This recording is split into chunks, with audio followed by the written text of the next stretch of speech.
very welcome back to the 6 o'clock show. Our next guest is a radio DJ whose name you've all heard before on our airwaves. She's known for spinning the discs on 2FM, Spin 103.8 Classic Hits and East Coast FM. But she's also become known for her resilience and strength in the face of alcohol addiction and homelessness.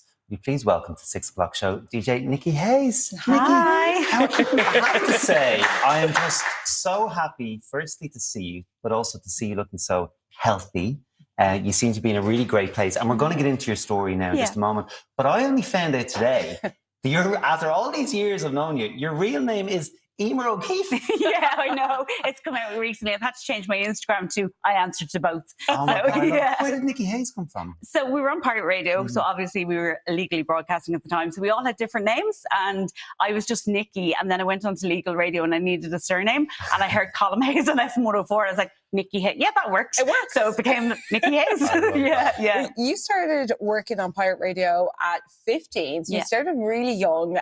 What was it like working from such a young age and knowing what you wanted to do? Yeah, but I loved radio. I grew up just loving it. And I went in to do a week's work experience in DLR at the time. And like Jim from 104 and Al Gibbs and Mark Kavanagh and Niall Red and all these great DJs were all working there.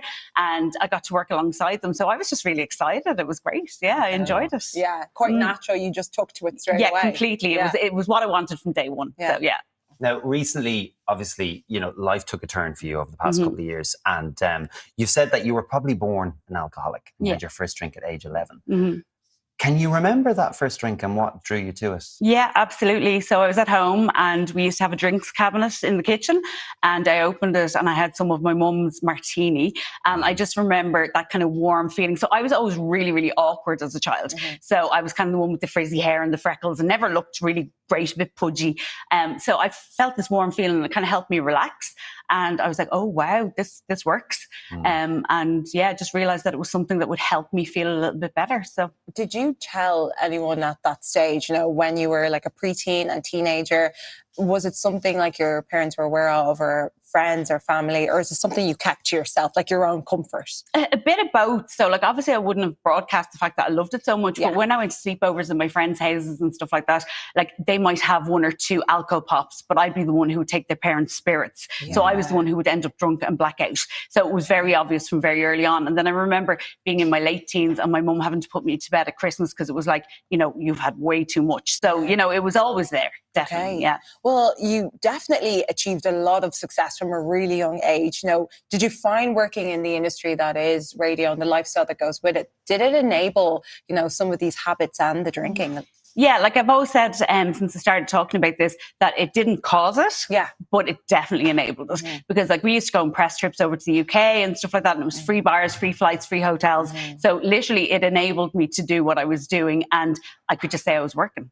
So, it was very easy to hide. It kind of felt like part of the vibe almost. Yeah, absolutely. And then, of course, COVID happened, lockdown happened, which was obviously an extremely tough time for so many people.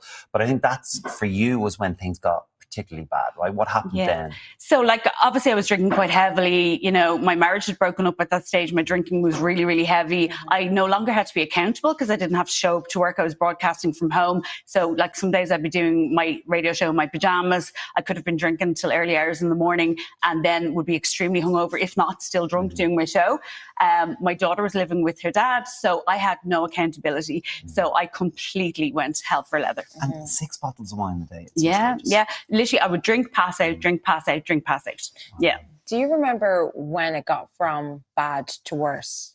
Yeah, like definitely during COVID it did, but I let some very unsavory people into my life and let them into my home, and my own friends distanced themselves. My family had stopped talking to me. So I was surrounded by not very nice people.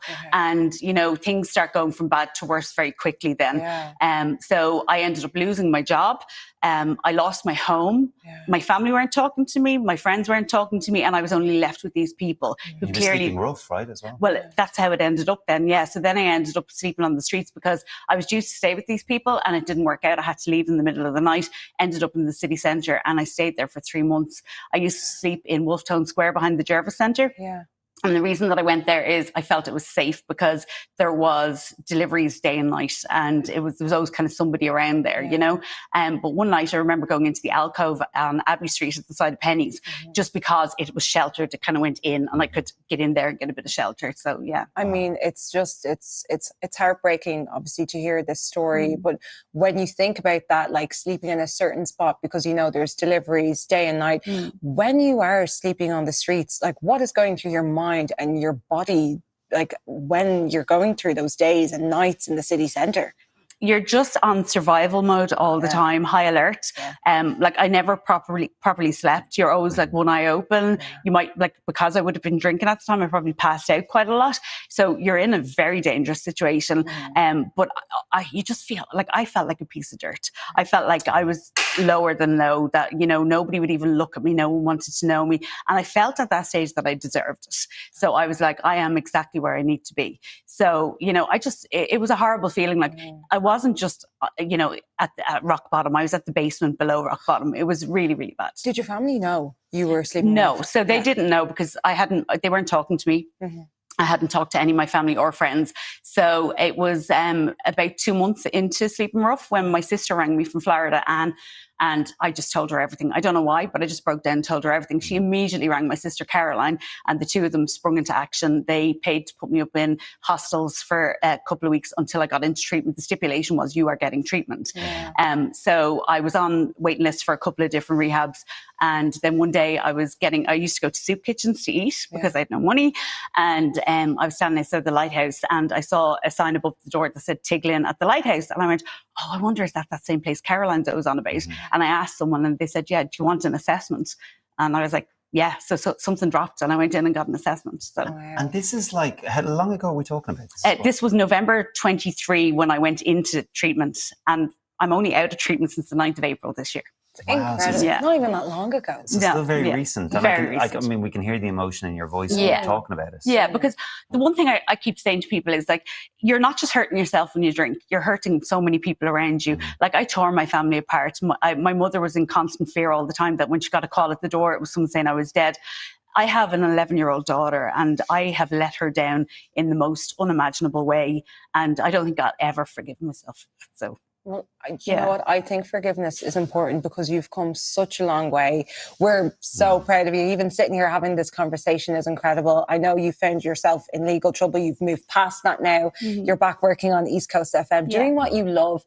Are you proud of yourself? Do you have to check in with yourself at times and kind of remember, you know, the journey? Are you proud of yourself? I'm not there yet because I'm still so raw and I still have a lot of guilt and shame. So I'm not at the place where I can be proud of myself yet, but hopefully I'll get there. You will get there. As we said, it's human to fall. And you've picked yourself back up and it's very admirable. So we're delighted to have you on the show with us tonight. Thank you. Such a pleasure, Nikki, as always. Thank you so much. And you're staying with us. We're going to get some food in the kitchen later on. But do remember, you can catch Nikki's show, Love Songs on the Coast, on East Coast FM from 8 to 10 p.m. Monday to Thursday. Senior